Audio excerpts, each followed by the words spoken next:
சொல்லவே இல்ல இந்த பொண்ணோட சேர்ந்து வர்றாங்கறத. தொல்லை தாங்க முடியல, டார்ச்சர் பண்ணிட்டான். உங்களை முதல்ல பெங்களூர்ல பஸ்ல பார்த்தாலும் பார்த்தா செத்தோம் நாங்க. பெங்களூர்ல பஸ்ல வச்சு என்ன பார்த்தானா? ஏங்க உங்களால ஒரு இன்டர்வியூ மிஸ் பண்ணிருக்கா. இன்டர்வியூவா? ஒவ்வொரு தடவையும் எது நடந்தாலும் எங்களுக்கு ஃபோன் பண்ணி எங்க வேலையெல்லாம் கெடுத்திருக்கான். உன்னை பாட்டி வீட்டுல விட்டுட்டு வந்ததுக்கு அப்புறம் ஒரே அழுக. சமாதானம் பண்றதுக்குள்ள பெரும்பாடாயிடுச்சு.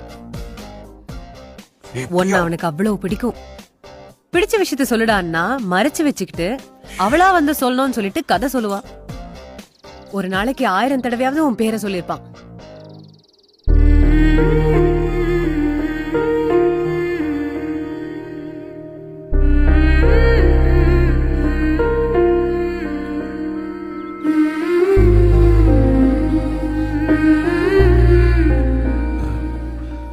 அது அவங்க ஏதோ சும்மா அப்படிலாம் எதுவும் இல்லைங்க, விளையாடுறாங்க. நீங்க நடிச்சது போதும்.